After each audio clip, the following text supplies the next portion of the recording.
Hello दोस्तों, जय हिंद। मैं advocate Shah Faisal citizen judicial classes से आज आपको जमानतियों के बारे में बताऊंगा। जमानत क्या चीज होती है इसके बारे में बताऊंगा। जो व्यक्ति किसी अपराधी की जमानत लेता है तो उसे जमानत लेने से पहले क्या क्या चीज चेक करनी चाहिए उसके बारे में बताऊंगा। जमानत में क्या क्या चीज न्यायालय आपसे रखवा सकता है उसके बारे में बताऊंगा। ठीक, अगर आपने किसी अपराधी की जमानत ले ली है और बाद में पता चलता है आपने किसी गलत व्यक्ति की जमानत ले ली है जो आपकी भी नहीं सुनता, ठीक, तो जमानत को कैसे कैंसिल किया जा सकता है उसके बारे में बताऊंगा। इंपॉर्टेंट वीडियो होगी, बहुत काम आएगी दोस्तों आपको, क्योंकि समाज में हम रहते हैं। समाज में बहुत सी बार ऐसा होता है कि हमें किसी व्यक्ति की जमानत लेनी पड़ जाती है या किसी रिश्तेदार की जमानत लेनी पड़ जाती है, तो आपको क्या क्या चीज चेक करनी चाहिए जमानत लेने से पहले, ये सब बताऊंगा दोस्तों। आपको काम की वीडियो आएगी, बहुत काम आने वाली है आपको।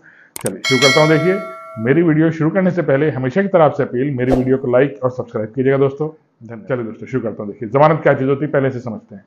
जमानत होती है किसी अपराध के आरोपी व्यक्ति की गारंटी कि न्यायालय जब इसे बुलाएगा मैं इसे उपस्थित कराऊंगा। ये कौन गारंटी ले रहा है न्यायालय के समक्ष? वो जमानती, कि अगर ये उपस्थित नहीं हुआ तो इसकी संपत्ति कुर्क करने के साथ साथ मेरी संपत्ति भी कुर्क की जाए। दोस्तों, ये कौन गारंटी ले रहा है? वो जमानती गारंटी ले रहा है।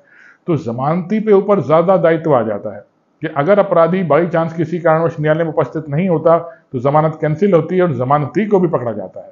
ठीक दोस्तों, उसे भी गिरफ्तार कर लिया जाता है क्योंकि उसने अपराधी की गारंटी ले रखी है और अपराधी न्यायालय में उपस्थित नहीं होता है, डेट पे नहीं आता है, तो कौन पकड़ा जाएगा? वो जमानती पकड़ा जाएगा। तो जमानती को जमानत लेने से पहले अपराधी व्यक्ति के बारे में क्या क्या चीज चेक करनी चाहिए? देखिए, सबसे पहली चीज जमानती को चेक करनी चाहिए, जो अपराधी है इसकी संपत्ति क्या क्या चीजें हैं, इसकी संपत्ति कहां कहां पर स्थित है और क्या क्या चीज की मालिक है व्यक्ति, पहली चीज। दूसरी चीज देखनी है समाज में इसकी प्रतिष्ठा क्या है, समाज में इसमें क्या योगदान है। ठीक, समाज इसे किस नजर से देखता है। ऐसे किसी लेमैन की जमानत आप नहीं लेना, ठीक दोस्तों, क्योंकि कल को फंसेंगे आप ही। किसी अननोन पर्सन की जमानत आपने ले ली और भाग गया, कौन पकड़ा जाएगा? आप भी पकड़े जाएंगे। ठीक दोस्तों, तीसरी चीज देखिएगा। तीसरी चीज है, जब आप किसी व्यक्ति की जमानत ले रहे हैं तो उसके बारे में देखें उसके परिवार में उसकी क्या प्रतिष्ठा है, परिवार में उसका क्या योगदान है। ठीक, ये चीज चेक करनी है आपको। और जमानत लेने से पहले ये चेक करनी है कि वो अपराधी आपकी सुनता भी है नहीं सुनता, अपनी तो नहीं चलाता। ठीक, उसका भी ध्यान रखना है आपको। इन चार चीजों का ध्यान रखकर आप उस व्यक्ति की जमानत लें। ठीक, अगर आपको सब चारों चीजें पॉजिटिव लग रही हैं तभी आप उसकी जमानत लें, अन्यथा जमानत ना लें, भले ही कितना ही अच्छा रिश्तेदार आपका क्यों ना हो। ठीक दोस्तों, देखिए, अगर आपकी वो नहीं सुन रहा है, अपराधी नहीं सुन रहा है, आपने उसकी जमानत ले ली, वो न्यायालय की सुन लेगा? वो न्यायालय की भी नहीं सुनेगा, वो डेट पे नहीं जाएगा, वो भाग जाएगा, कौन पकड़ा जाएगा? आप ही पकड़े जाएंगे। तो इस चीज आपको चेक करनी है दोस्तों। ठीक, अगला देखिएगा।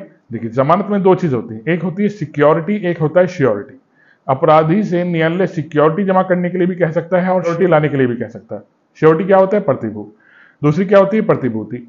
न्यायालय अपराधी से प्रतिभूति भी रखवा सकता है, इनके सिक्योरिटी भी रखवा सकता है, मीन्स उसकी संपत्ति के पेपर भी उससे रखवा सकता है। या फिर न्यायालय कह सकता है भाई 50,000 की सिक्योरिटी जमा करो, 1 लाख 2 लाख की सिक्योरिटी जमा करो। न्यायालय अपराधी से ये भी कह सकता है।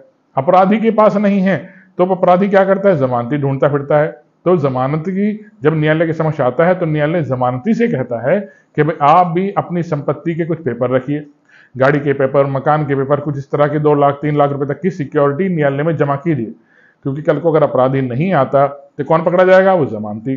तो जमानती ने जो संपत्ति न्यायालय के समक्ष रखी होगी, वो पेपर, डॉक्यूमेंट्स, वो सब न्यायालय जब्त कर लेगा। ठीक दोस्तों, इस तरह से जमानत लेना बहुत जिम्मेदारी काम होता है। और जमानत की देखिए कौन फंस रहा है बाद में? जमानती ही फंसता है। उसी की संपत्ति कुर्क की जाती है, उसी की संपत्ति अटैच की जाती है। ठीक, इसलिए सिक्योरिटी रखी जाती है किससे? जमानती से भी सिक्योरिटी रखी जाती है। इससे गाड़ी के पेपर, मकान के पेपर न्यायालय रखवाता है। ठीक दोस्तों, देखिए, जब आप किसी व्यक्ति की जमानत ले रहे हैं तो उसे भी चेक कीजिए वो कितना विश्वास योग्य है, कितना विश्वसनीय व्यक्ति है। ठीक दोस्तों, क्योंकि जमानत लेना मैंने बताया आपसे बहुत जिम्मेदारी काम होता है। अगर वो विश्वसनीय नहीं होगा तो कल को भाग जाएगा और जमानती ही पकड़ा जाएगा। उसने जो सिक्योरिटी अपनी जमा करी होगी न्यायालय में, वो जब्त कर ली जाएगी। दोस्तों आगे देखिएगा, जब आपने किसी अपराधी की जमानत ले ली है, किसी अपने रिश्तेदार की, किसी व्यक्ति की, किसी दोस्त की जमानत ले ली है और बाद में पता चलता है ये व्यक्ति विश्वास योग्य नहीं है, विश्वसनीय नहीं है, तब क्या होगा? तब आप न्यायालय से रिक्वेस्ट कर सकते हैं, सर मैंने जिस अपराधी की जमानत ली है मैं जमानत कैंसिल करना चाहता हूं।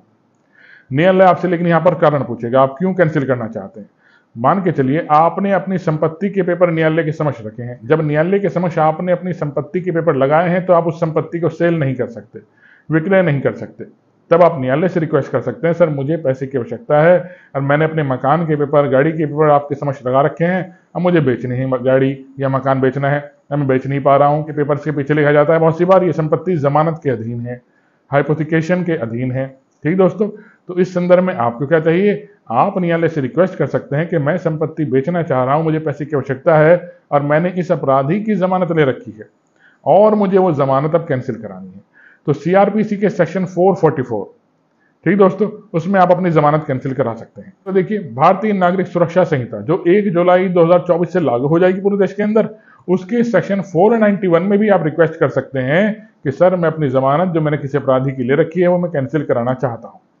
यहाँ न्यायालय कारण पूछेगा और रेलिवेंट कॉज लगता है तो आपकी जमानत वो न्यायालय जिस अपराधी की जमानत आपने ली होगी वो कैंसिल कर देगा। आपकी जमानत कैंसिल कराने का देखिए नुकसान किसी अपराधी को हो गया, अब उसे देखिए कैंसिल तो आपने करा ली, तो अपराधी को यहाँ गिरफ्तार कर लिया जाएगा या उसके खिलाफ वारंट इश्यू होंगे, वो न्यायालय के समक्ष उसे उपस्थित होना पड़ेगा और नया जमानती लाना पड़ेगा।